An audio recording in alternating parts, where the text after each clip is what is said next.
안녕하십니까. 네. 자, 우리 정부의 최대 핵심 개혁 과제 가운데 하나죠. 지방교육재정 개혁 과제가 있습니다.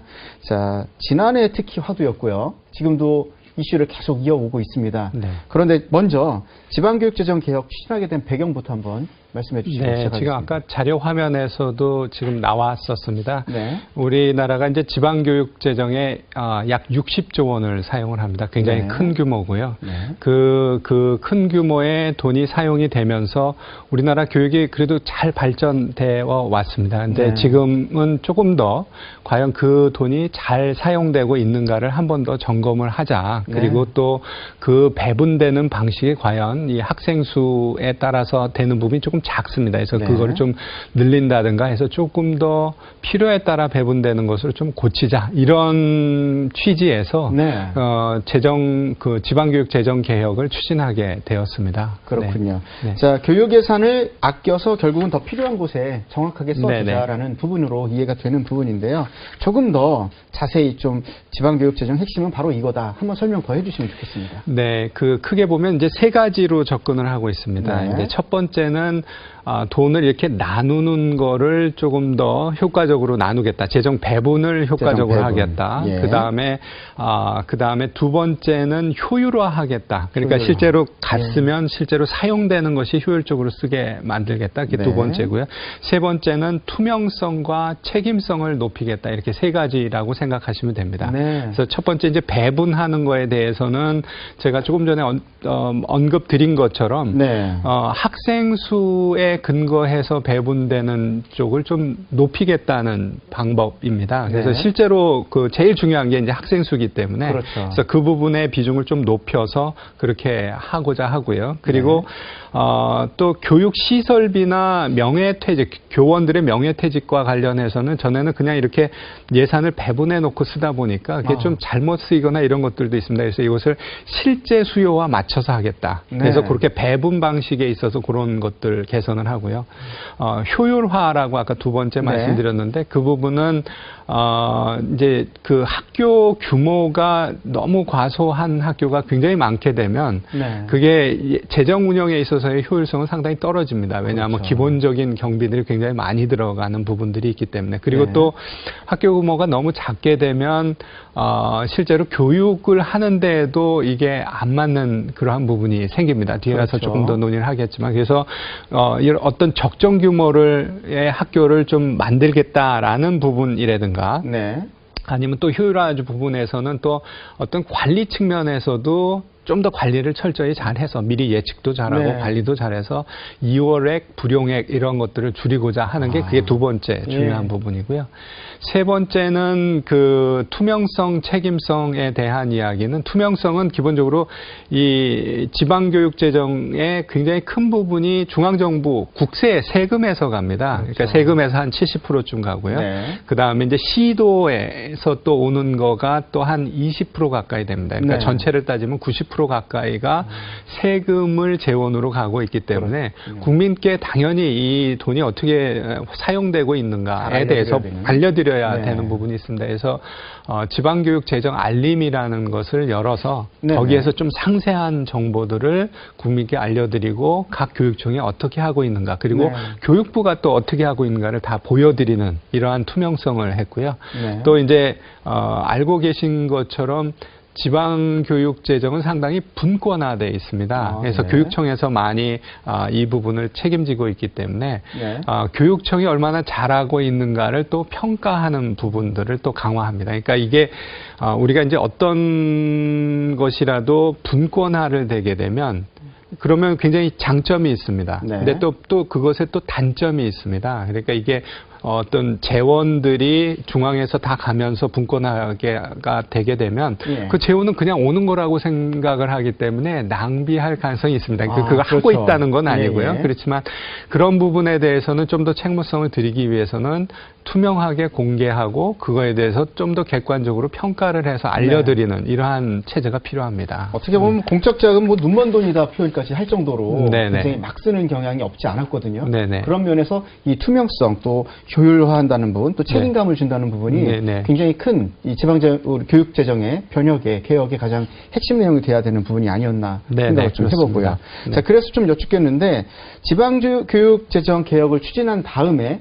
네. 당장 현장에서 어느 정도 좀 변화가 있었는지가 궁금한 거거든요. 네, 저희가 이제 그 학생 수 기준으로 배분하는 것을 기존에 이제 30% 좀 초반에서 37% 정도 비중으로 높였습니다. 네. 그러면 그렇게 바꿨을 때 어떤 효과가 있냐 면 학생 수가 많은 시도교육청에게 조금 더 돈이 많이 갑니다. 그리고 기존에 그걸 네네. 뒤집어서 이야기하면 그쪽에는 학생 수가 많았음에도 불구하고 재원이 부족해서 좀 열악했던 부분들이 있습니다. 그러니까 네. 그 대표적인 부분이 이제 경기도입니다. 학생 수는 굉장히 많은데 네. 그래서 그 부분이 이제 좀 경기도 쪽에 조금 더 배분이 되고 그쪽에 좀 필요한 부분들이 갈 수 있도록 그렇게 됐다는 네. 부분 하고요. 네. 또 아까 말씀드린 대로 실수요를 반영을 해서 시설비 쪽을 조금 더 그거를 이제 이 시설비는 실제로 여러 가지 불확실성이나 중간에 어떤 변동 가능성이 큰 곳입니다. 그래서 그런 부분들을 조금 더 실수요랑 맞춰서 하면서 네. 재정도 효율화하면서 그런 부분들이 되고요. 또 네. 명예퇴직 부분에 대해서도 과거에는 그냥 배분을 해놓고 신청했음에도 불구하고 배분된 금액보다 넘어가면 안 해드렸거든요. 예. 근데 그거를 이제 해드리는 거로 바꿔서 정말로 그렇게 좀 더 실수요를 반영한 네네. 부분들이 있고요. 그리고 이제 물론 그 적정 규모 학교라는 부분에 대해서 일부 어려운 곳이 있습니다. 네. 그래서 그런 부분들에 대해서 좀 이렇게 반대 논리도 나오지만 네. 예, 적정 규모 학교 쪽에 이제 유도가 이제 시작이 됐습니다. 그래서 이 어떤 전체적으로 네. 교육에 있어서도 개선 그리고 예. 또 재정적인 측면에서도 개선을 기대하고 있습니다. 네. 지금 말씀해 주신 부분에서 바로 그 효율성 때문에도 지금 어느 정도 학교에 좀 재편, 개편 이런 네네. 부분이 좀 추진이 돼야 되는 상황인데 네네. 그래서 지금 적정 규모 학교 얘기를 하신 거로 저희가 네네. 이해를 하고요. 그래서 지금 최근에 정부에서 주도하고 있는 게 소규모 학교 네. 육성 사업이지 않습니까? 네, 이 부분에 맞습니다. 대해서도 네. 지금 뭐 통폐합하는 부분에 대해서 역사성 때문에 그런지 모르지만 굉장히 네. 또 불만도 많고 네네. 반대 여론도 있는 걸로 알고 있습니다. 그런데 지금 이 소규모 학교 통폐합이 필요한 이유에 대해서 네. 조금 더 첨언해 주시면 좋겠습니다. 네. 이제 우리가 굉장히 이제 소규모 학교에 대해서 이제 지역사회에서는 굉장히 소중하게 생각을 합니다. 저희도 그렇죠. 그 부분에 대해서는 저희도 이제, 그 부분을 이해를 하죠. 근데 네. 다만 이게 이제 소규모 학교로 가다 보면 학년별로 반이 모자릅니다. 이제 한 반이 뭐 한 5명, 6명 그러면 어떻게 하는 수밖에 없냐 하면 예. 학년을 털어서 통합으로 운영을 하거나 또 선생님들을 물론 조금 더 배분을 하기는 하지만 네. 뭐 중학교의 경우에는 각 어떤 과목별 선생님이 모자랄 수도 있습니다. 그렇군요. 그러면 결국 그리고 또 이게 워낙 소규모로 가다 보면 우리가 이제 교육이라는 게 반에서만 이루어지는 게 아니라 학생들 간의 또 상호작용이 그렇죠. 굉장히 또래 중요하거든요. 관계가 또 있는 거니까. 네, 예. 그리고 이제 또 뭐 시설 면에서 좀 어떤 특수한 학급을 만든다든가 뭐 이런 것들을 하기도 어려운 부분들이 있습니다. 그래서 네. 이런 여러 가지 측면 때문에 실제로 교육에 있어서의 효과성이 떨어지는 부분들이 있다. 네. 그래서 그런 부분을 감안을 해서 여러 가지 방안들을 찾아서 이런 소규모 학교에 대해서는 일부 통합이 가능한 경우에는 네. 통합을 하는 게 바람직하다 이렇게 생각을 하는 겁니다. 그래서 저희가 기준을 조금은 통폐합하려는 기준을 조금 넓혀서 좀 더 많이 대상이 되도록 그렇게 내려 보냈고요. 그 네. 부분이 일률적인 것이 아닙니다. 그래서 그것이 어떤 의미에서는 가이드라인이고요. 권고 쪽이군요. 네, 권고 쪽이기 강제사항은 때문에. 아니다. 네, 그렇습니다. 그래서 시도교육청에서 여러 가지 여건들을 보면서 그것에 맞춰서 하는 게 필요하다 이렇게 생각을 합니다. 그리고 네. 아마 몇 가지 굉장히 우수한 사례들이 있습니다. 먼저 네. 그냥 언급을 드리면 이제 충북 보은에 이제 속리산 중학교라는 곳이 있는데 네. 그곳은 이제 중학교 3개를 이제 2011년도에 통합을 했습니다. 그러면 2011년도에. 굉장히 이제 네. 지역에서는 또 반발을 했겠죠. 네. 그렇지만 통합한 이후에 아까 제가 설명드린 소규모 학교가 가지고 있는 여러 가지 단점들을 네. 거꾸로 뒤집을 수 있는 그러니까 실제로 적정 규모로 갔기 때문에 어떻게 보면 학령이 이렇게 분리가 되겠네요. 네, 통합해서 네, 네. 한 교실에서 그렇죠. 수업하는 게 한 아니라. 교실에서 정확하게 네. 적정한 수업을 운영하고 또 교과 교실제라 해서 또 이제 과학 교실도 있고 이동 뭐 이런 수업도 이동도 가능하고. 수업도 가능하고 예. 또 학생들 간에 또 뭐 어떤 오케스트라 연주도 가능해지고 뭐 동아리 활동 활동도 활발해지고 그러면서 굉장히 좋은 일들이 많이 됐고요. 실제로 여러 가지 평가에 있어서도 우수한 것으로 평가를 많이 받았습니다. 그래서 그렇군요. 실제로 이러한 형태로 가는 것이 가능하다. 그리고 이제 그 속리산 중학교의 특징은 뭐냐하면 실제로 기숙형으로 좀 바꿨습니다. 그러니까 통학거리가 먼 친구들은 실제로 기숙사 형태로 해서 그렇게 한 부분이 있습니다. 그렇군요. 오히려 좀 긍정적인 효과가 있지 않았나 생각을 좀 해보게 되는데요. 그렇습니다. 지금 뭐 농어촌 지역 같은 경우도 마찬가지 개념이 되는 거죠? 네, 그렇습니다. 농어촌 쪽에서도 그거를 좀 기숙사, 그러니까 물론 초등학교에 적용하기는 좀 어렵습니다. 이게 이제 부모님 입장에서 초등학생을 기숙사에 보낸다는 건 굉장히 부담스러운 일이니까. 그러니까 초등학교의 경우에는 이런 모델이 아니라 좀 다른 형태로 해서 해야 되는 부분들이 분명히 있을 거고요. 중학교나 고등학교에 있어서는 지금 속리산 중학교의 모델이 상당히 그래도 잘 작동하는 모델입니다. 그렇군요. 네. 자, 계속해서 누리과정 예산 얘기 한번 좀 이어갈까 합니다. 여전히 해결점을 찾지 못했다라는 여론도 있습니다. 현재 어떤 상황인지, 또 정부 지자체, 교육당국에선 어떤 좀 합의점을 찾기 위한 노력을 더 펼쳐나가야 될 텐데 어떤 상황인지 얘기해 주시죠. 지금 현재 그 6개 시도교육청에서는 전액 편성돼 있는 상태고요. 7개 교육청이 일부 편성돼 있는 상태고 4개 교육청의 경우에는 어린이집 누리과정 예산이 전액 미편성돼 있는 상태입니다. 그러니까 지금 현재 사회적으로 문제가 되고 있는 곳은 그 4곳입니다. 지금 4곳 지역이 광주, 경기, 전북, 강원 이렇게 4곳의 그 시도교육청이고요. 그래서 이 부분에 대해서는 저희가 이제 지속적으로 설명도 드리고 이 부분 문제를 좀 해결하고자 노력을 상당히 이제 시도교육청과도 노력하면서 하고 그 다음에 또 시도에서 또 이제 또 노력을 해주는 부분들도 있습니다. 왜냐하면 재원 자체가 중앙정부에서 가는 게 70%쯤 되고 아까 설명드린 대로 시도에서 오는 부분도 한 20% 정도 되는 부분이 있습니다. 그래서 그런 부분들이 있기 때문에 시도에서도 같이 노력을 하면서 문제를 해결하려고 지속적으로 논의하고 있고요.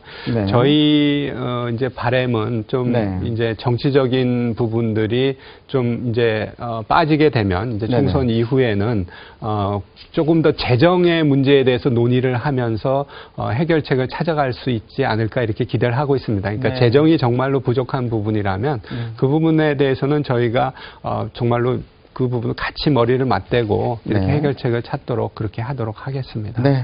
자, 누리과정 재정 놓고 지금 교육부 또 시도교육청이 의견 조율을 하고 있는 상황입니다. 어쨌든 국민들의 알 권리를 도와주기 위해서 아까 말씀하셨습니다. 지방교육재정 알림이 운영하고 있다고 하셨는데 이제 앞으로 좀 더 쉽게 이용할 수 있도록 조금 더 체계를 간소화했다 얘기도 한번 한 적이 있었거든요. 마무리 말씀해 주시죠. 얼마나 좀 편해졌는지. 네, 저희가 이제 지방교육 재정 알림이라는 그 사이트를 지난 12월 한 중순쯤에 이제 개통을 했고요.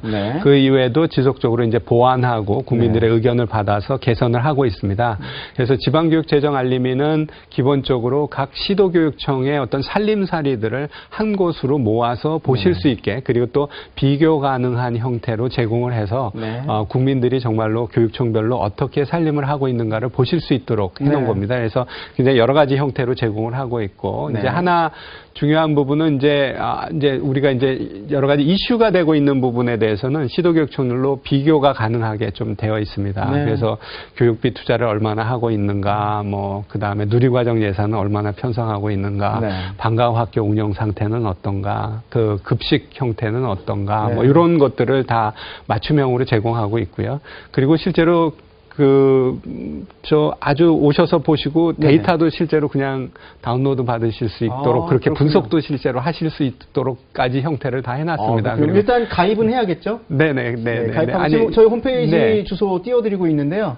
지방교육재정 알림이 홈페이지 스마트폰으로도 또 활용하실 수 있다고 하니까요. 수 있습니다. 적극적으로 활용하시면 좋겠습니다. 네, 지방교육재정 현명한 실마리를 찾고 잘 풀리는 또 계기가 마련되길 응원하겠습니다. 노력하도록 하겠습니다. 지금까지 교육부 이영채 관과 함께 얘기 나눴습니다. 도움 말씀 고맙습니다. 감사합니다.